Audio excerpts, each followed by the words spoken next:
بسم الله الرحمن الرحيم. الرحمن علم القرآن،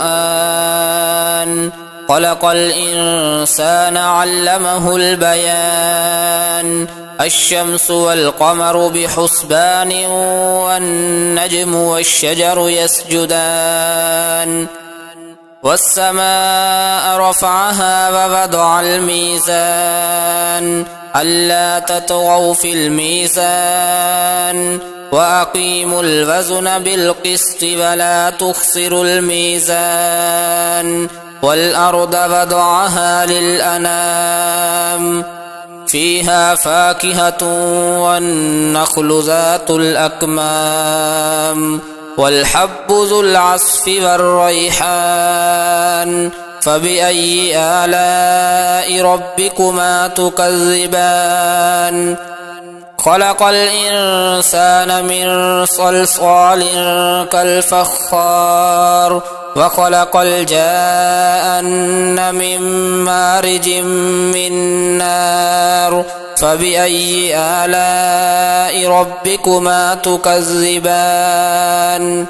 رب المشرقين ورب المغربين، فبأي آلاء ربكما تكذبان؟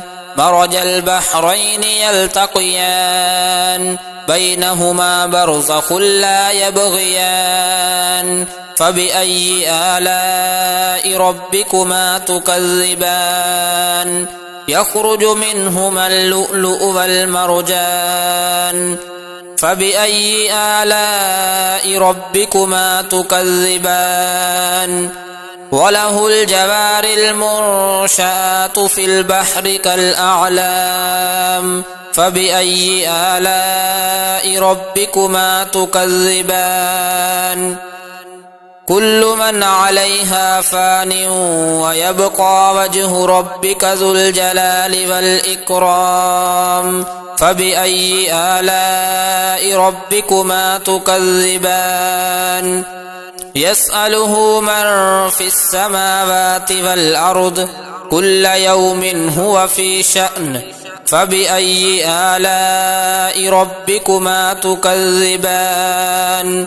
سنفرغ لكم أيها الثقلان. فبأي آلاء ربكما تكذبان؟ يا معشر الجن والإنس إن استطعتم أن تنفذوا من أقطار السماوات والأرض فانفذوا، لا تنفذون إلا بسلطان. فبأي آلاء ربكما تكذبان؟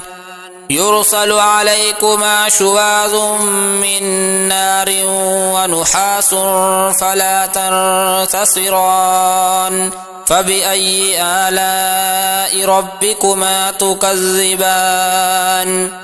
فإذا انشقت السماء فكانت وردة كالدهان. فبأي آلاء ربكما تكذبان؟ فيومئذ لا يسأل عن ذنبه إنس ولا جان. فبأي آلاء ربكما تكذبان؟ يعرف المجرمون بسيماهم فيؤخذ بالنواصي والأقدام. فبأي آلاء ربكما تكذبان؟ هذه جهنم التي يكذب بها المجرمون، يطوفون بينها وبين حميم آن. فبأي آلاء ربكما تكذبان؟ ولمن خاف مقام ربه جنتان. فبأي آلاء ربكما تكذبان؟ ذواتا أفنان. فبأي آلاء ربكما تكذبان؟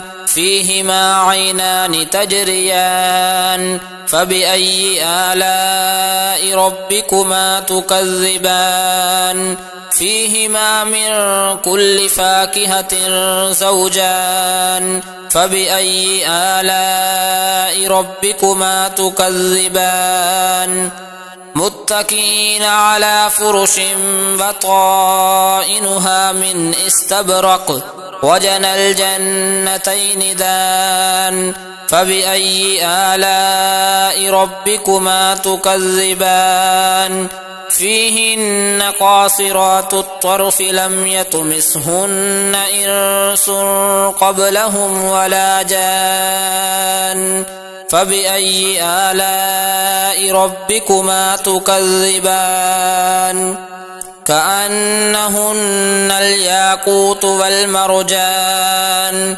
فبأي آلاء ربكما تكذبان هل جزاء الإحسان إلا الإحسان فبأي آلاء ربكما تكذبان ومن دونهما جنتان فبأي آلاء ربكما تكذبان مدهامتان فبأي آلاء ربكما تكذبان فيهما عينان نضاختان فبأي آلاء ربكما تكذبان فيهما فاكهة ونخل ورمان فبأي آلاء ربكما تكذبان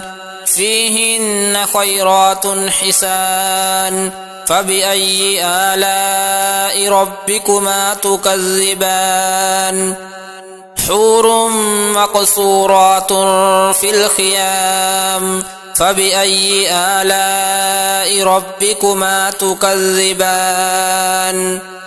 لم يطمثهن إنس قبلهم ولا جان فبأي آلاء ربكما تكذبان متكئين على رفرف خضر وعبقري حسان فبأي آلاء ربكما تكذبان تبارك اسم ربك ذي الجلال والإكرام